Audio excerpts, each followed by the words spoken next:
The 11 darkest and saddest moments in Power Rangers. The Power Rangers franchise has been around for more than 3 decades, spanning countless seasons, movies, and even comic books. And while most episodes kept a lighter, adventurous tone despite the dangers, there were times when the story took a darker turn. Moments that were unexpectedly heavy, tragic, and unforgettable. Today we're diving into those darkest chapters of the Power Rangers saga. 1. The destruction of the Rangers Command Center. The main section of the Power Rangers Command Center had already been destroyed once, back at the end of the Mighty Morphin Power Rangers season. During the transition to Power Rangers Zeo, the Rangers still had Zordon by their side. They were relocated to the underground command center, received new powers, and things turned out okay. There were intense moments, but nothing truly shocking. Then came Power Rangers Turbo, and everything got a lot darker. The destruction of the command center in Turbo was truly devastating. During this chaos, the team's mentor, the alien Zordon, was missing, leaving the Rangers powerless. As if that weren't enough, another problem hit. The villain Divatox was escaping from the hero's custody. With the Rangers powerless,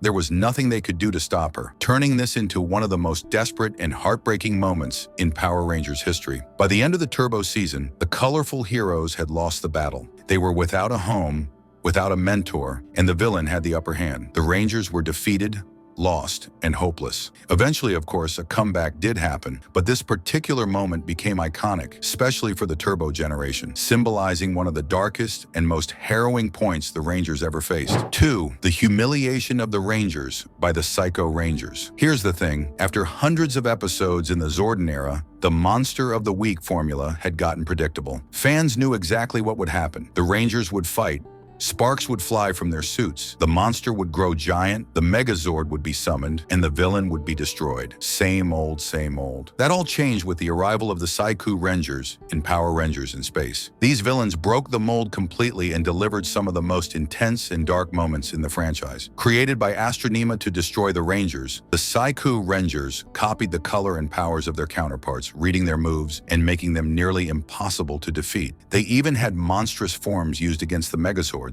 On top of that, they drew energy from the Negro Espectro, weakening it every time they fought. Their very first battle against the heroes was nothing short of iconic. Fans were stunned to see the Rangers absolutely demolished, beaten down with ease, and humiliated by their evil versions. The fight was so brutal that some even argue it showed shades of cruelty, something way too heavy for a kids' show. And let's not forget, their costumes and design were insane. Darker mirror images of the Rangers, but with way more edge, aggression, and style. One thing's for sure, the Rangers don't have any fond memories of facing the Psycho Rangers. 3. Mike falls into a pit in Power Rangers Lost Galaxy. Believe it or not, Mike, brother of Leo in Power Rangers Lost Galaxy, was believed to be dead for several episodes. Even though his death in the season's very first episode wasn't permanent, it was still a shocking moment. Mike was considered a potential Ranger and was one of the 5 who pulled out a Quasar saber from the stone on Miranoi. The first episode of Lost Galaxy carefully built up the relationship between Leo and his brother, only to end with Mike falling into a pit. That scene hit hard. It's literally a young man falling into a hole in what's supposed to be a kid's show. The weight of this event carried forward, changing Leo's life completely and showing fans that this season of Power Rangers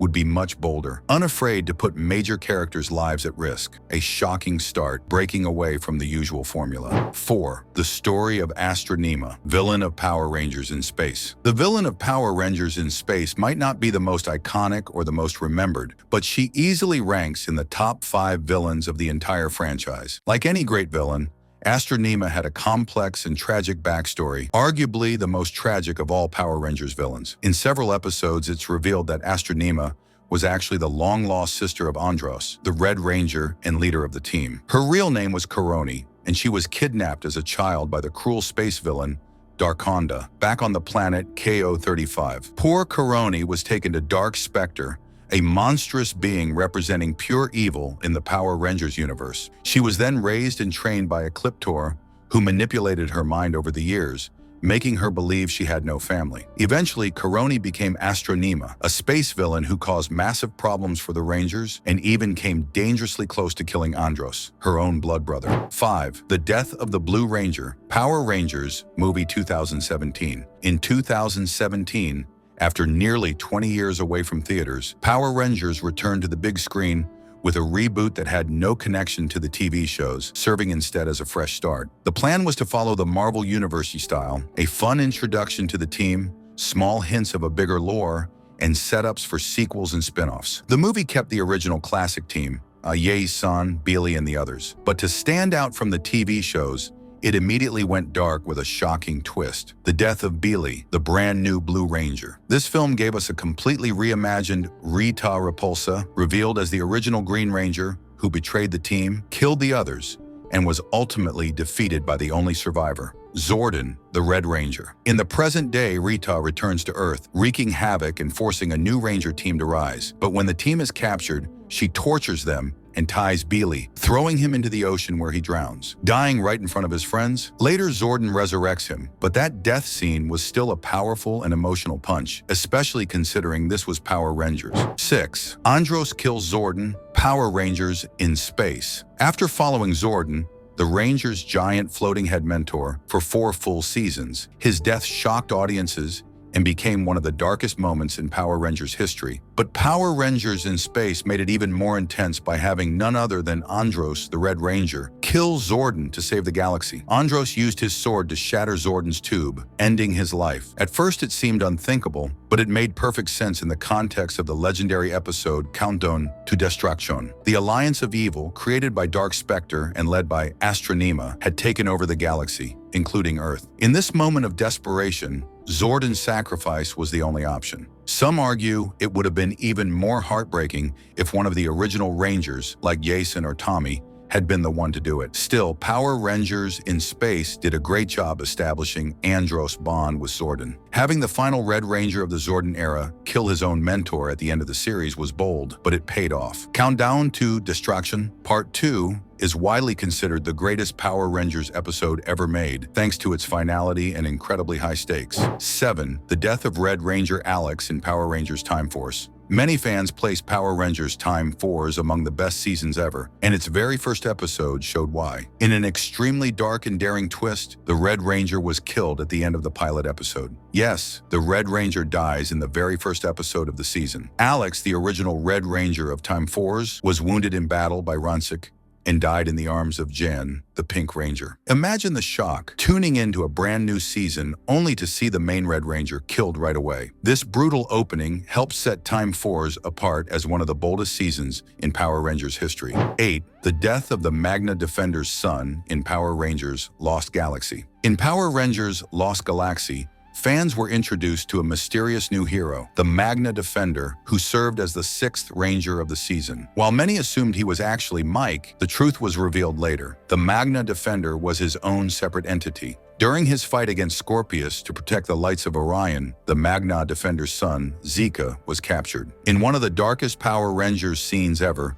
Scorpius lost patience and killed Zika right in front of his father. As if that weren't enough, the Magna Defender's home planet was destroyed as well, completing one of the most tragic backstories in the franchise. The death of Zika and the emotional weight around it proved just how dark Lost Galaxy could get, especially shocking when you remember this was a kids' show. 9. Robo Rita kills Triny, the Yellow Ranger. Power Rangers Once and Always. Power Rangers Wands and Olvice was a special made to celebrate the franchise's 30th anniversary, but it also served as a tribute to Tui Trung, the actress who played Triny, the original Yellow Ranger, who tragically passed away on September 3, 2001. The show had never addressed her fate until now. Instead of quietly writing Triny out, the special chose to show her death in battle. At the very start, Robo Rita, a resurrected version of Rita Repulsa's evil essence, strikes Triny with a blast of dark magic, killing her on screen. While this wasn't the first time a Ranger had died in combat, it was the first time Rita Repulsa herself killed one directly. Back in Myri Morphin Power Rangers, the word kill was never even used. The very idea of a Ranger dying came much later in Lost Galaxy. Having Robo Rita kill Triny was unlike anything she had ever done in the original series, making the special far darker than fans expected. And one final note. It was a strange way to honor Triny. Since the actress had passed years earlier, the choice to kill her character in the tribute special felt unusual to many fans. 10. The death of the Pink Ranger Kendrix in Power Rangers Galaxy Lost. Valerie Vernon, the actress who played the Pink Ranger in Power Rangers Galaxy Lost, had to leave the show because of a health issue. Vernon kept being credited in the series, But Galaxy Lost had to write the character out. Instead of the usual Power Rangers excuse of saying a Ranger wanted to leave the team to focus on other things, Galaxy Lost went dark, taking a shocking turn and killing the Pink Ranger Kendrix out of nowhere. Kendrix dies trying to stop the Psycho Pink Ranger. I told you, these psychos are tough to beat, from getting the Savage Sword. She was the first Power Ranger to ever die on screen during a fight, changing the tone of the season and the series as a whole. 11. Lord Drakkon, the evil Tommy Oliver from a parallel reality. The Power Rangers comics were essential for expanding the universe, giving us iconic stories, and in one of them, we met one of the most powerful and dangerous villains of all, Lord Drakkon. In these stories, we see a different, much darker, and more impactful version of Tommy Oliver. Lord Drakkon is actually an evil alternate version of Tommy Oliver, the legendary Green Ranger and later white, red, black, and more from the regular universe of the series. In this parallel universe, Tommy Oliver was the Green Ranger, but unlike his counterpart, he never joined the Myri Morphin Power Rangers. He eventually became the main enemy of these heroes. He turned into a tyrannical, cruel, and older supervillain version of Tommy Oliver, who defeated and killed the Rangers of his world, becoming an oppressive ruler alongside his army of Ranger Sentinels. It didn't take long before he invaded the regular Rangers universe in the comics, aiming to kill other versions of himself across the multiverse. But he was eventually stopped by the original Tommy, Yae-sun, and other Rangers. Later, he returned to his dimension, formed the Drakkon Rangers, and ruled as the Green Drakkon Ranger, the team's great leader. This version's design is very interesting, mixing the suits he wore as the Green Ranger and the White Ranger.